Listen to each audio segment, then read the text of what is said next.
ഏതാനും മണിക്കൂറുകൾക്ക് മുൻപാണ് തിരുവനന്തപുരത്തെ നടുക്കിയ ദാരുണ സംഭവം അരങ്ങേറിയത്. രാത്രി ഡ്യൂട്ടി കഴിഞ്ഞ് രാവിലെ വിമാനത്താവളത്തിൽ നിന്ന് പുറത്തിറങ്ങിയ പെൺകുട്ടി തൊട്ടടുത്തുള്ള റെയിൽവേ പാളത്തിലൂടെ ഫോണിൽ സംസാരിച്ച് മുന്നോട്ട് നീങ്ങുന്നു. പിന്നീട് ട്രെയിനിലുണ്ടായിരുന്ന ലോക്കോ പൈലറ്റ് കാണുന്നത് ഞെട്ടിക്കുന്ന കാഴ്ച.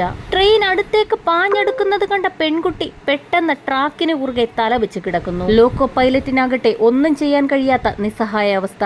ഒടുവിൽ ട്രെയിൻ പെൺകുട്ടിക്ക് മുകളിലൂടെ കയറിയിറങ്ങി. പെൺകുട്ടി ട്രാക്കിന് കുറുകെ തലവെച്ച് കിടക്കുമ്പോഴും മൊബൈൽ ഫോൺ ചെവിയിൽ തന്നെ ഉണ്ടായിരുന്നു. തിരുവനന്തപുരത്തേക്ക് വരികയായിരുന്ന ജയന്തി ജനത എക്സ്പ്രസ് ആണ് പെൺകുട്ടിയെ ഇടിച്ചു തെറിപ്പിച്ചത്. പെൺകുട്ടി ആരോടാണ് ഫോണിൽ സംസാരിച്ചതെന്നുള്ള കാര്യം ദുരൂഹമായി തുടരുന്നു.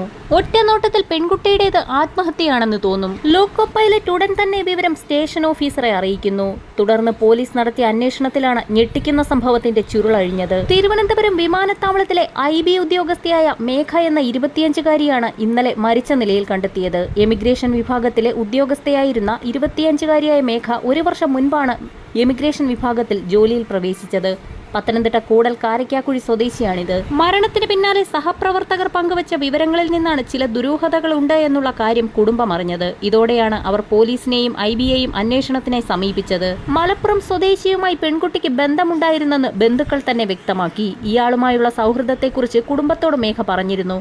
ആദ്യഘട്ടത്തിൽ ഈ ബന്ധത്തിൽ കുടുംബം എതിർപ്പ് അറിയിച്ചിരുന്നെങ്കിലും പിന്നീട് സമ്മതം അറിയിച്ചു. എന്നാൽ ഈ ബന്ധത്തിൽ നിന്നും അയാൾ പിന്മാറുകയാണ് ചെയ്തതെന്ന് കുടുംബം ആരോപിക്കുന്നു. ഇതാണ് മേഘയെ ജീവനൊടുക്കാൻ പ്രേരിപ്പിച്ചതെന്നാണ് കുടുംബം ആരോപിക്കുന്നത്.